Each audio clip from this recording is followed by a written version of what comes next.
Abu Nawas dan menteri bertelur.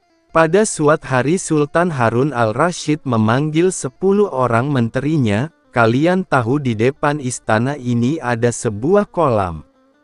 Aku akan memberikan masing-masing sebutir telur kepada kalian, menyelamlah kalian ke dalam kolam itu dan kemudian serahkanlah telur-telur itu kepadaku apabila kamu muncul ke permukaan. Aku ingin tahu kepandaian Abu Nawas." Kemudian Sultan menyuruh memanggil Abu Nawas ke istananya.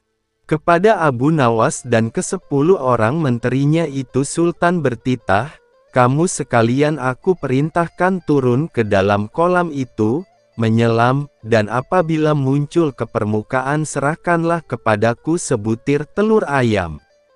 Barang siapa tidak menyerahkan telur, niscaya mendapat hukuman dariku."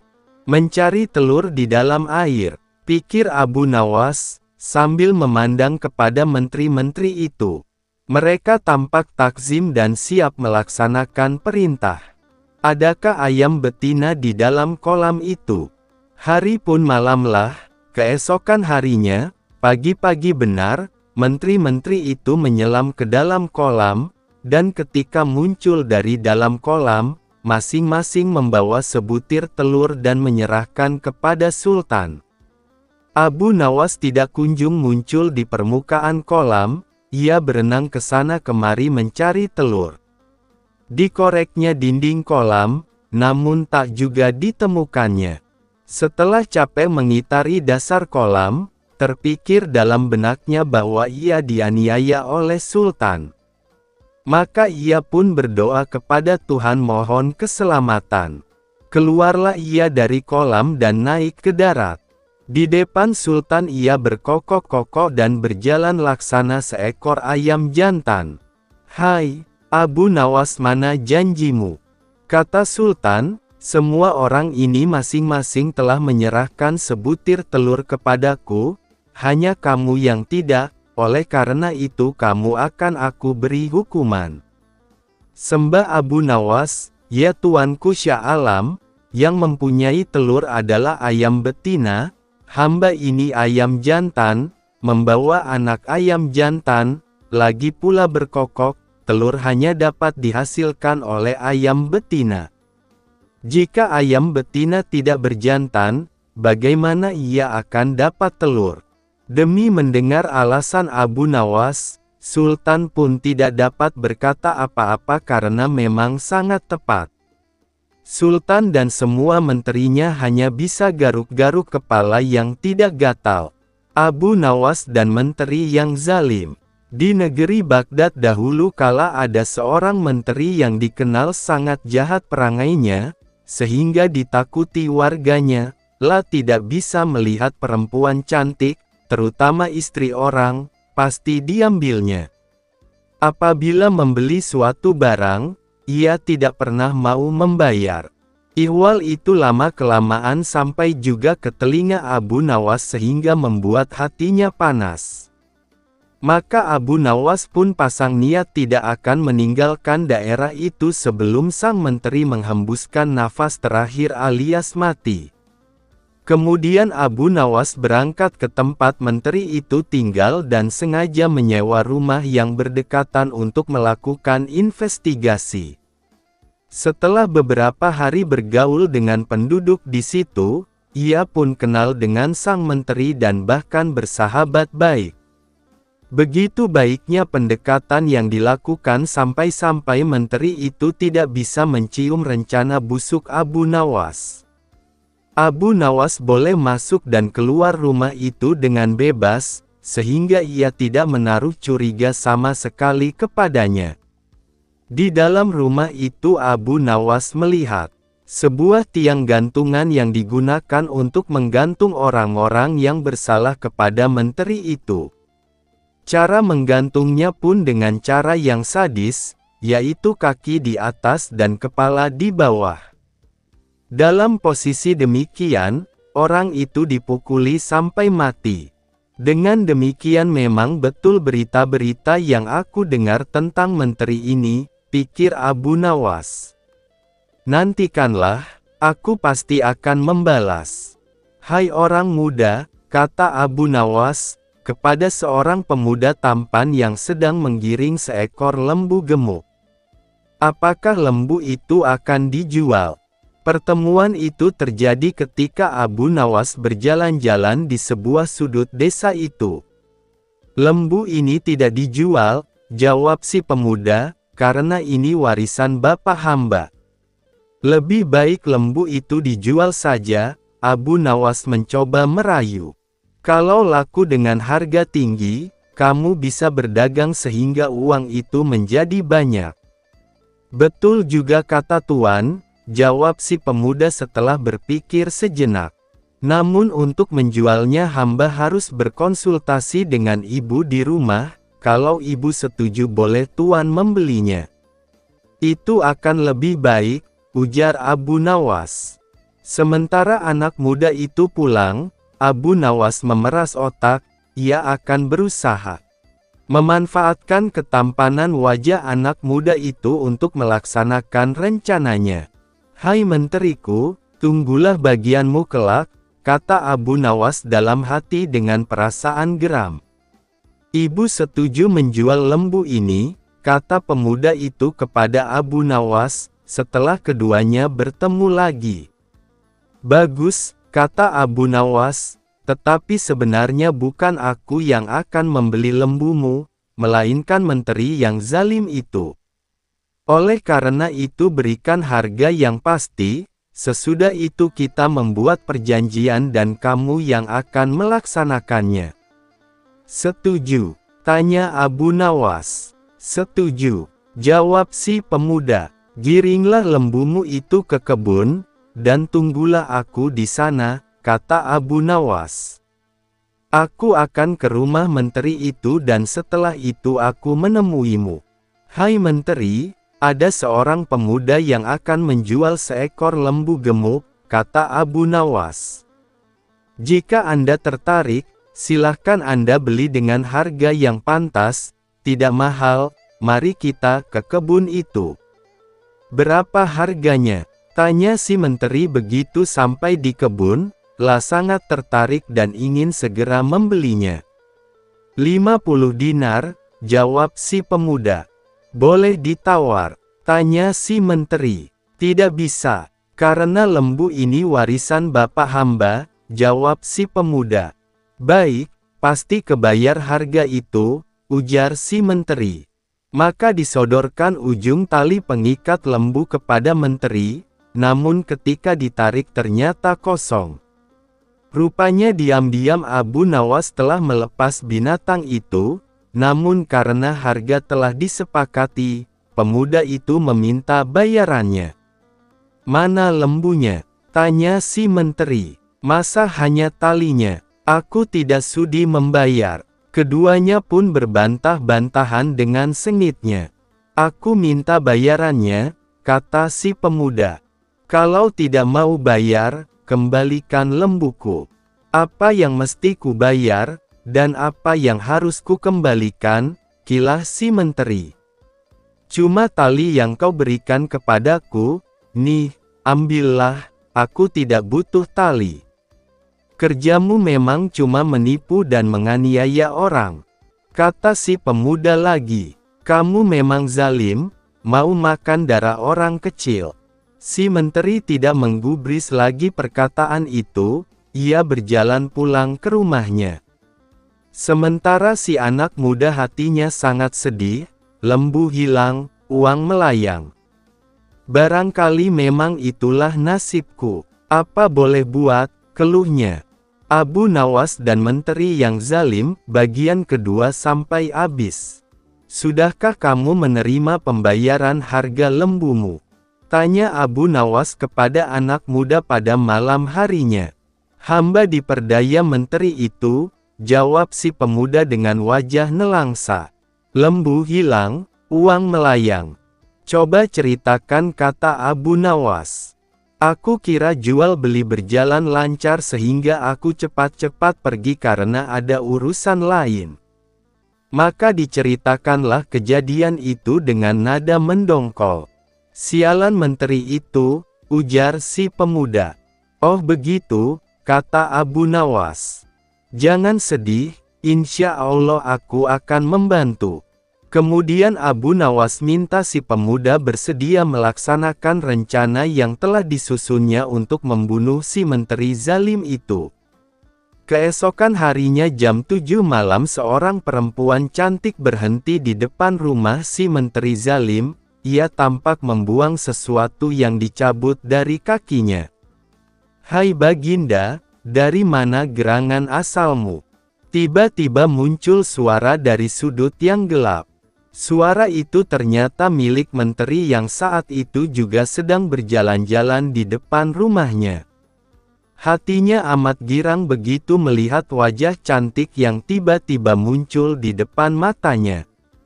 Hamba orang desa, tadi ketika berjalan bersama suami, kaki hamba tertusuk duri. Hamba terpaksa berhenti untuk menarik duri dari kaki. Suami hamba tidak mau menunggu dan hamba ditinggal di sini. Hamba tidak tahu jalan pulang ke rumah, kata si perempuan itu dengan penuh iba, lalu ia pun menangis. Jika Adinda mau, silahkan mampir ke rumah hamba sambil menunggu suami Baginda. Barangkali dia sekarang sedang mencari Adinda, kata si menteri. Jangan takut. Hamba takut kepada istri dan pelayan-pelayan tuan, kata perempuan muda itu.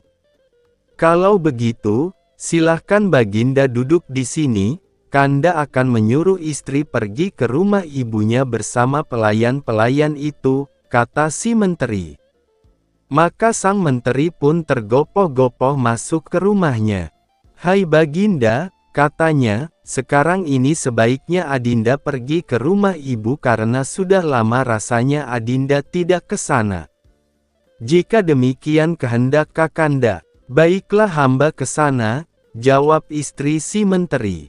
Hai Adinda, kata si menteri kepada perempuan muda itu setelah rumah kosong. Silahkan masuk ke rumah hamba, karena istri dan semua pelayan telah pergi. Baiklah, katanya sambil mengikuti langkah si menteri. Di dalam rumah dilihatnya tali gantungan seperti yang diceritakan Abu Nawas. Menteri itu mendorong si perempuan muda ke kamar dan mengajak tidur, namun ia mencoba menolak sambil merajuk. Sebelum kita tidur, cobalah Kakanda bergantung sebentar pada tali itu, rayunya. Seumur hidup hamba belum pernah melihat orang bergantung di tali. Karena terdorong oleh nafsu syahwat yang menggelora, permintaan itu dituruti si menteri. Tolong Baginda pegang tali gantungan ini kuat-kuat, jangan dilepaskan, katanya. Menteri itu kemudian memasukkan badannya ke dalam tali gantungan. Setelah itu si perempuan gadungan melepaskan tali yang dipegangnya sehingga badan si menteri menggantung dengan posisi kaki di atas dan kepala di bawah. Si perempuan pun mengeluarkan sebuah pentungan lalu memukul badan dan kepala si menteri zalim itu sambil berujar. Hai menteri zalim, aku bukan perempuan, akulah pemilik. Lembu yang kau tipu, sekarang terimalah pembalasanku. Aku minta harga lembuku, ayo bayar, bayar, bak-bik-buk. Darah segar mengalir dari mulut, hidung dan telinga menteri itu, sehingga ia tidak sadarkan diri. Mampuslah kau, teriak si pemuda. Mengira bahwa si menteri sudah mati, masuklah perempuan palsu itu ke dalam rumah, dan menjarah barang-barang yang ada. Sesudah itu barulah ia pulang dengan menggondol harta kekayaan si menteri zalim.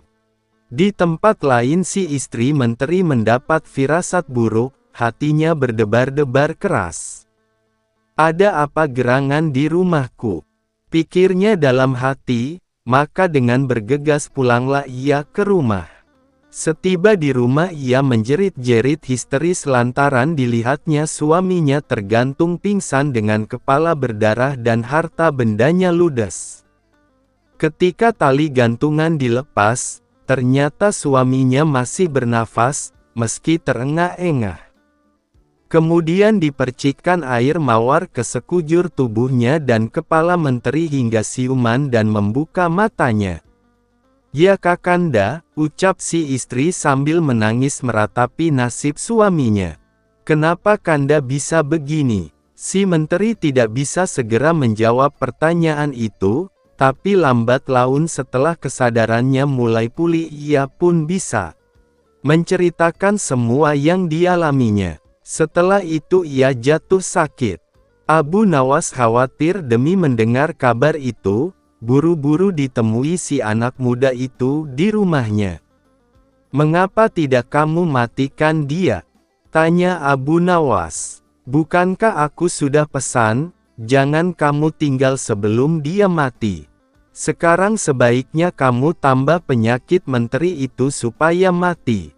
"Bagaimana caranya?" tanya si pemuda. Ia tidak kalah khawatir dengan Abu Nawas.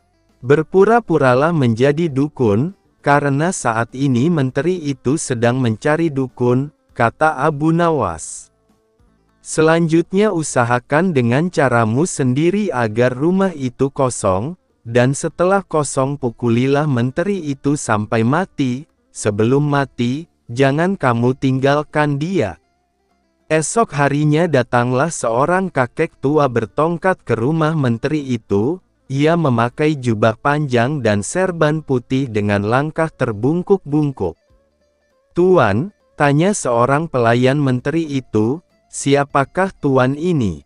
"Aku ini dukun," jawabnya. "Kenapa kamu menyapa aku di tengah jalan seperti ini? Tidak sopan berbuat seperti itu kepada orang tua." "Maaf," kata si pelayan, "hamba pelayan menteri, beliau saat ini sedang sakit dan perlu dukun. Jika tuan suka, silahkan masuk ke rumahnya." "Ya tuan dukun, obatilah hamba ini," kata si menteri itu setelah dukun palsu itu duduk di samping pembaringannya. "Hamba sakit," lama-kelamaan suaranya hilang. "Moga-moga hamba bisa mengobati tuan," jawab si dukun. "Tapi bisakah pelayan-pelayan itu disuruh mencari daun kayu lengkap dengan akarnya?" "Daun itu memang sulit dicari tetapi banyak gunanya untuk penyembuhan tuan." Menteri itu kemudian menyuruh 3 orang pelayan untuk memenuhi permintaan dukun. Tak lama kemudian dukun itu berkata lagi, "Maaf, hamba lupa. Ada lagi daun kayu yang lain yang hamba butuhkan. Tolong pelayan yang lain disuruh mencari." Maka menteri itu pun menyuruh pelayan lainnya sehingga rumah itu kosong karena anak dan istri menteri itu sebelumnya sudah pergi keluar rumah.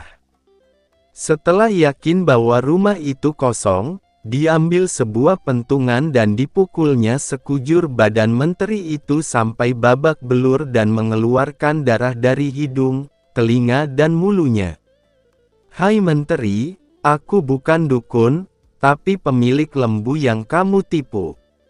Mana bayaranmu?" katanya. Menteri itu pingsan dan tidak bernafas lagi.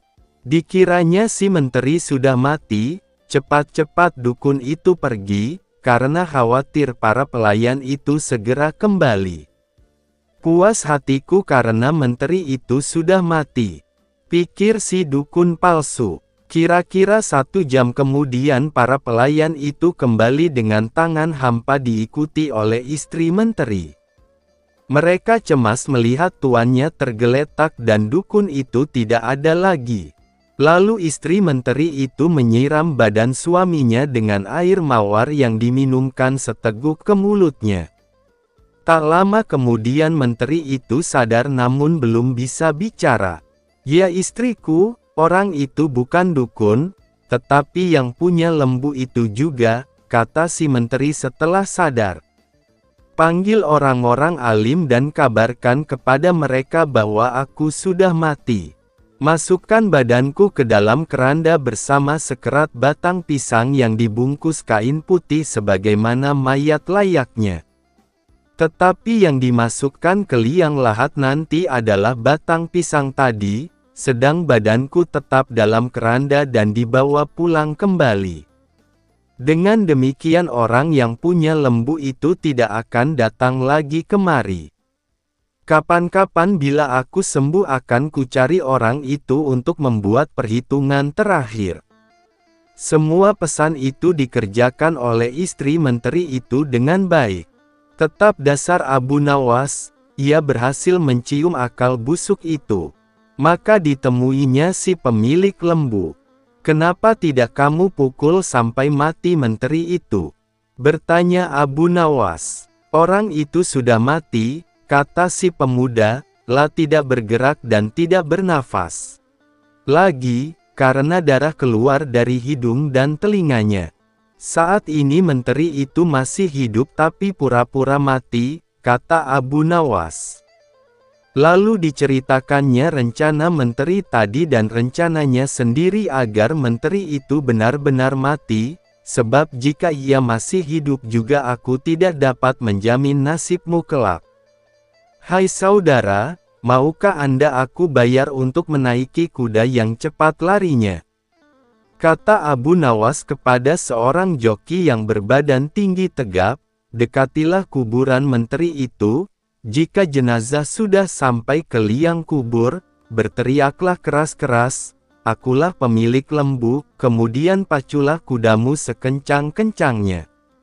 "Setuju. Nah, ini uangnya, pergilah."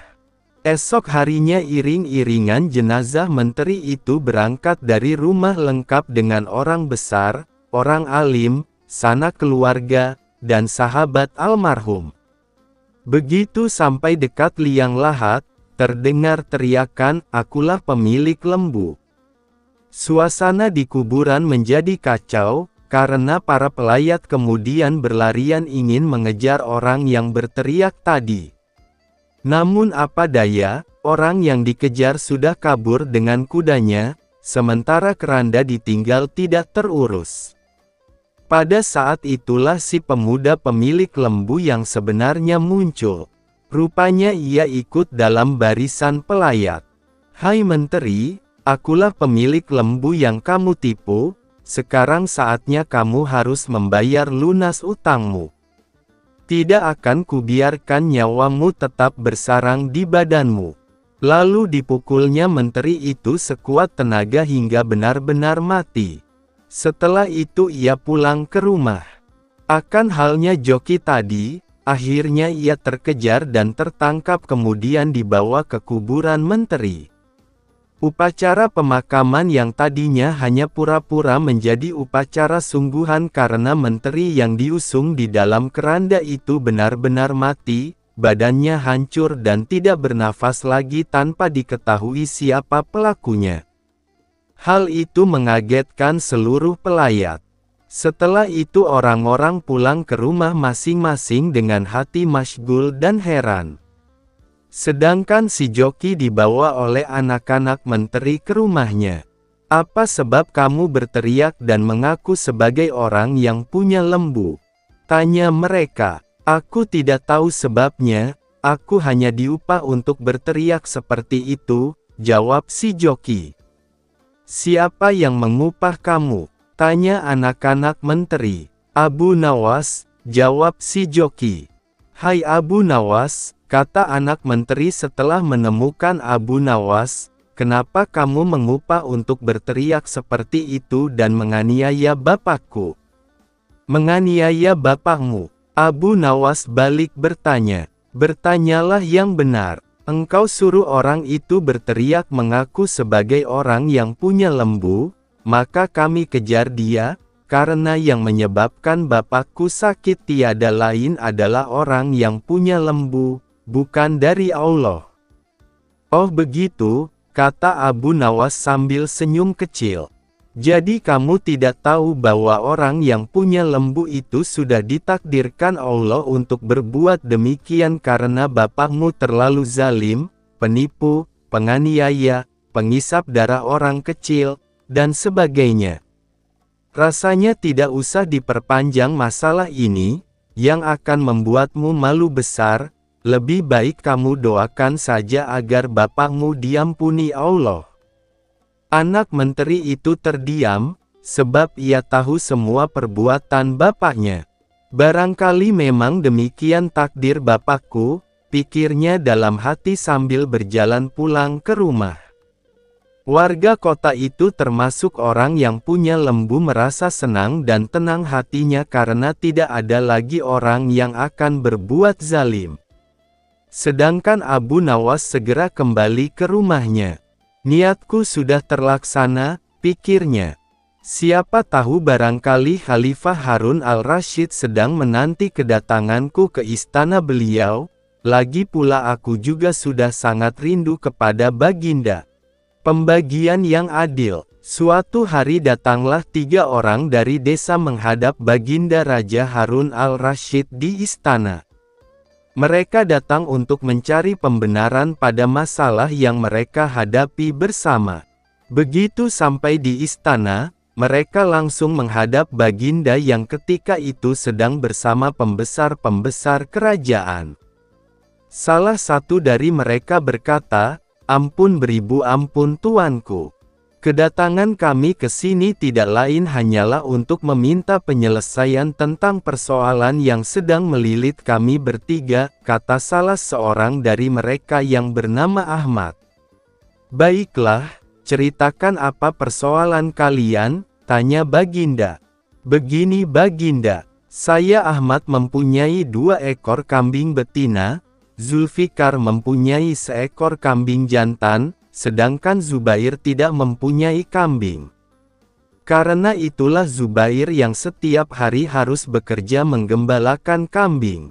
Apabila ketiga kambing itu beranak pinak, maka pembagian keuntungannya juga telah kami sepakati, yakni saya mendapat separuh dari jumlah kambing, Zulfikar memperoleh sepertiga dari jumlah kambing, sedangkan Zubair yang menggembala dan merawat, mendapat bagian 1/8-nya, jelas Ahmad. "Lantas apakah kambing itu sekarang telah beranak pinak?" tanya Baginda. "Benar Baginda, ketiga kambing itu sekarang sudah berjumlah menjadi 23 ekor. Karena itu kami sekarang ingin membaginya sesuai dengan kesepakatan kami dulu. Tapi ternyata kami kesulitan untuk membaginya. Karena itulah kami kesini ingin memohon pertolongan Baginda," terang Ahmad. Membagi 23 ekor kambing sesuai perjanjian tentu tidak mudah. Bayangkan, bila Ahmad memperoleh pembagian separuh dari kambing-kambing itu, maka Ahmad sebenarnya mendapat bagian 11 ekor lebih setengah kambing. Sedangkan Zulfikar memperoleh pembagian sepertiga seharusnya mendapatkan 7 ekor lebih 2/3 kambing. Sementara Zubair mendapatkan 1/8-nya yang berarti 2 ekor kambing lebih 7/8 kambing. Baginda Raja tampaknya berusaha berpikir keras untuk memecahkan persoalan tersebut. Bahkan para pejabat yang hadir di tempat tersebut juga tak sanggup memecahkan masalah tersebut.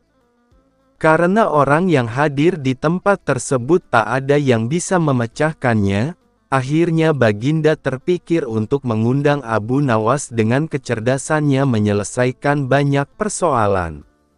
Atas perintah raja, sampailah Abu Nawas di istana. Baginda kemudian memerintahkan Ahmad untuk menceritakan semua persoalan rumit yang mereka hadapi kepada Abu Nawas. "Wah, itu masalah kecil Baginda. Insya Allah saya bisa membantu mencarikan jalan keluarnya," kata Abu Nawas. "Tolong bawakan kambing itu masuk semuanya," pinta Abu Nawas. Setelah 23 ekor kambing tersebut dituntun masuk istana, Abu Nawas lalu menghitung kembali jumlah kambing tersebut. Sesudah kambing itu dihitung dan benar jumlahnya 23, Abu Nawas mulai berpikir keras mencari solusi dari masalah yang cukup rumit tersebut. Tidak lama kemudian Abu Nawas kembali berkata, "Izinkan saya meminjam kambing milik Baginda seekor saja," pinta Abu Nawas. "Nah, Sekarang saatnya saya akan membagi kambing tersebut sesuai dengan porsi kalian saat perjanjian, kata Abu Nawas setelah menambahkan seekor kambing milik Baginda Raja. Ahmad yang berhak memperoleh separuh kambing, maka boleh mengambil 12 ekor. Sedangkan engkau Zulfikar yang memperoleh bagian sepertiganya, maka boleh mengambil 8 ekor, perintah Abu Nawas. Terakhir Zubair yang memperoleh bagian seperdelapannya, maka engkau berhak mengambil bagian 3 ekor kambing. Sisa 1, karena saya tadi meminjam 1 ekor kambing milik Baginda, maka ini saya kembalikan lagi kambing tersebut, kata Abu Nawas. Masing-masing telah mendapatkan bagiannya. Semua merasa puas atas bantuan Abu Nawas. Mereka pun berterima kasih dan kembali ke rumah masing-masing. Tidak lupa Baginda pun turut berterima kasih kepada Abu Nawas atas bantuan Abu Nawas menyelesaikan persoalan rakyatnya. Menamparkan raja. Pada suatu hari Abu Nawas singgah di rumah kenalan barunya di tepi hutan dengan maksud memperkuat silaturahmi. Kenalan barunya itu adalah seorang Yahudi. Sesampainya di rumah Yahudi tersebut, ternyata di sana tengah berlangsung permainan musik yang meriah. Banyak orang yang menonton sehingga suasana begitu ramai.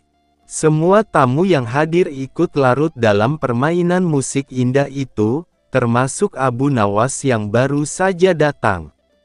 Ada yang bermain kecapi, ada yang menari-nari dan sebagainya, semuanya bersuka cita. Ketika para tamu sudah lelah dan kehausan, tuan rumah menyuguhkan kopi kepada para hadirin. Masing-masing mendapat secangkir kopi, termasuk Abu Nawas. Namun ketika Abu Nawas hendak meminum kopi itu, tiba-tibalah ditampar oleh si Yahudi. Yahudi itu mengatakan agar lebih terlihat akrab karena Abu Nawas merupakan teman barunya. Namun karena sudah terlanjur larut dalam kegembiraan, Abu Nawas tidak terlalu menghiraukan. Abu Nawas kembali mengangkat cangkir kopinya untuk diteguk. Namun tidak disangka ia kembali mendapat tamparan yang begitu keras dari pemilik rumah itu, dan begitu seterusnya. Pemilik rumah itu hanya tersenyum saja tanpa merasa bersalah sedikit pun.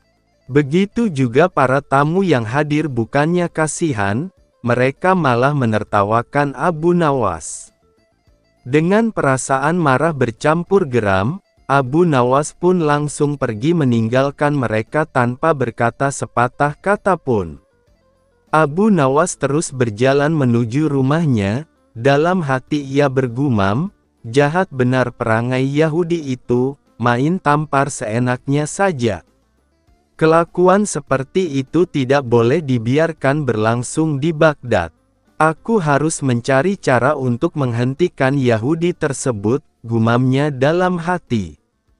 Keesokan harinya, Abu Nawas menghadap Baginda Raja di istana. Ampun Baginda, hamba mendengar di negeri ini ada suatu permainan yang belum pernah hamba kenal. Permainan itu sangat aneh, kata Abu Nawas. Di mana tempatnya? Tanya Baginda. Di tepi hutan sana Baginda, kata Abu Nawas. Mari kita lihat, ajak Baginda. Nanti malam saja kita pergi Baginda. Kita akan pergi berdua saja dengan pakaian biasa agar tidak ada yang mengenali Baginda, ucap Abu Nawas. Malam harinya, berangkatlah Baginda dan Abu Nawas ke rumah Yahudi itu. Ketika sampai di sana, kebetulan si Yahudi sedang asyik bermain musik dengan teman-temannya, maka Baginda pun dipersilahkan duduk. Ketika diminta untuk menari, Baginda menolak sehingga ia dipaksa dan ditampar pipinya kanan-kiri. Sampai di situ Baginda baru sadar bahwa ia telah dipermainkan oleh Abu Nawas. Tapi apa daya, ia tak mampu melawan orang sebanyak itu. Maka dengan terpaksa menarilah Baginda sampai keringat mengucur di seluruh tubuhnya. Setelah merasa sangat lelah dan kehausan, barulah dibagikan kopi kepada semua tamu.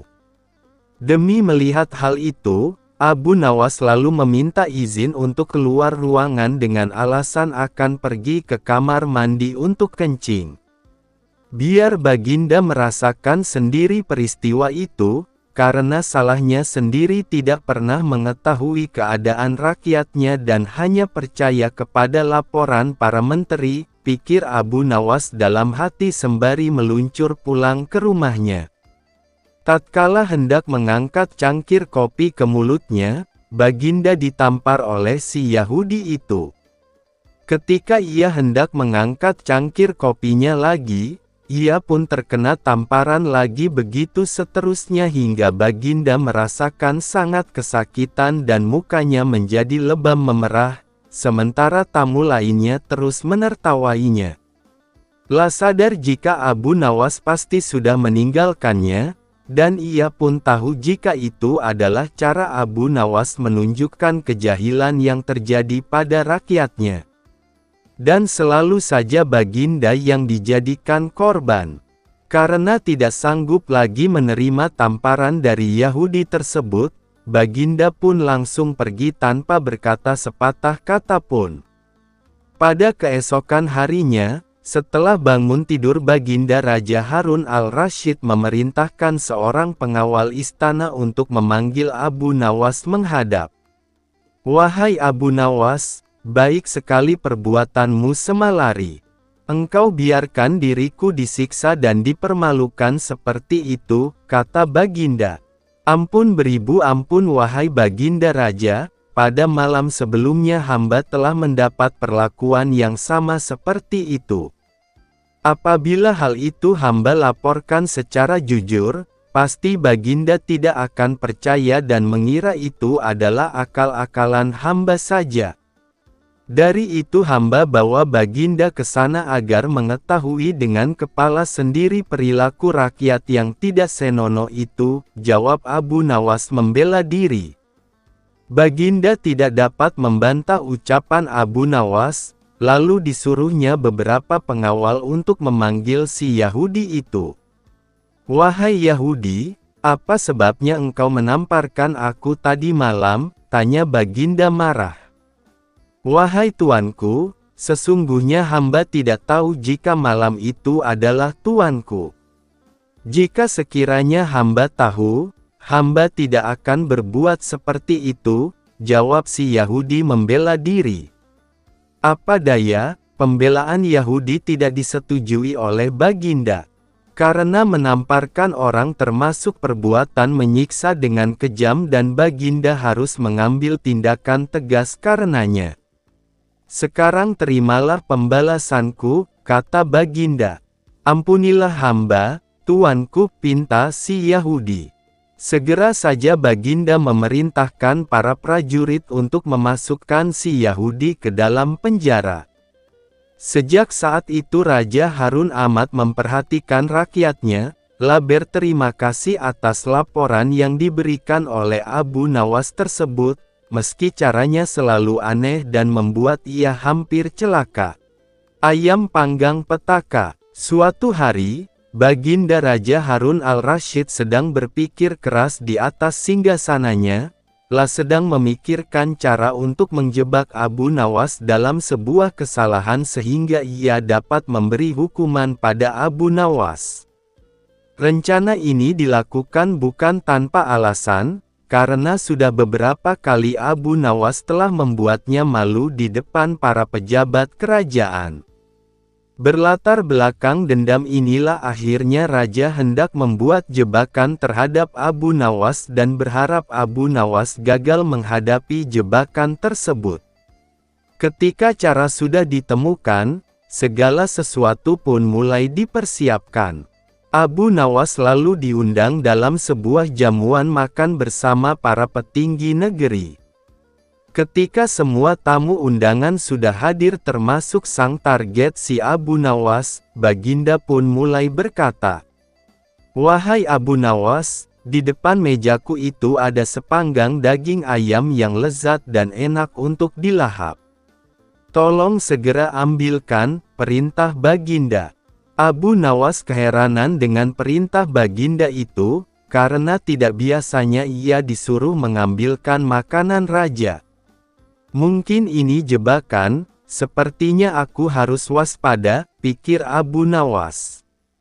Lapun menuruti perintah Baginda. Setelah mengambil ayam panggang tersebut, Abu Nawas kemudian bermaksud memberikannya langsung kepada Baginda sesuai perintah.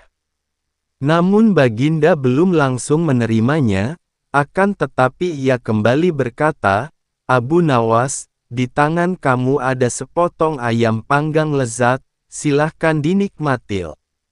Segera Abu Nawas melaksanakan perintah Baginda. Akan tetapi begitu ia hendak menyantap ayam panggang tersebut, tiba-tiba Baginda kembali menyela. "Tapi ingat Abu Nawas, dengarkan dulu petunjuknya. Jika kamu memotong paha ayam itu, maka aku akan memotong pahamu, dan jika kamu memotong dada ayam itu, maka aku juga akan memotong dadamu. Tidak hanya itu saja, jika kamu memotong dan memakan kepala ayam itu, maka aku akan memotong kepalamu. Akan tetapi kalau kamu hanya mendiamkan saja ayam panggang itu, akibatnya kamu akan aku gantung." Ternyata dugaan Abu Nawas benar, Baginda ingin menjebaknya. Abu Nawas merasa bingung dengan petunjuk yang dititahkan Baginda itu. Dalam kebingungannya, ia semakin tersiksa karena ayam panggang lezat yang harusnya bisa memuaskan rasa laparnya sejak sampai di istana, malah menjadi petaka baginya. Abu Nawas pun mulai memutar otak cerdasnya untuk menemukan ide meski sedang di bawah tekanan. Suasana di ruang makan itu menjadi tegang, para pejabat saling memandang dan ada yang berbisik kecil. Mereka yang hadir tidak mengerti dengan maksud Baginda terhadap Abu Nawas, karena mereka juga tidak diberitahukan sebelumnya. Mereka hanya bisa menebak-nebak di dalam hati. Waktu terus berjalan hingga beberapa saat lamanya. Baginda dan para pejabat kerajaan mulai menikmati hidangan yang disediakan, sedangkan Abu Nawas hanya bisa memegang dan melihat-lihat ayam panggang saja. Tidak berapa lama setelah itu, Abu Nawas mulai bertingkah aneh, ia mulai membolak-balikkan ayam panggang itu. Sejenak suasana menjadi hening. Kemudian Abu Nawas mulai mendekatkan ayam panggang itu tepat di indera penciumannya. Baginda dan para pejabat yang hadir mulai bingung dan tidak mengerti apa yang dilakukan Abu Nawas. Mereka terus memperhatikan Abu Nawas. Kemudian terlihat Abu Nawas mendekatkan indera penciumannya tepat di bagian pantat ayam panggang yang kelihatan sangat lezat itu. Lapun terus melakukan itu berulang-ulang. "Jika saya harus memotong paha ayam ini, maka Baginda akan memotong pahaku. Jika saya harus memotong dada ayam ini, maka Baginda akan memotong dadaku. Jika saya harus memakan dan memotong kepala ayam ini, Baginda akan memotong kepalaku. Dan jika saya diam saja maka saya akan digantung.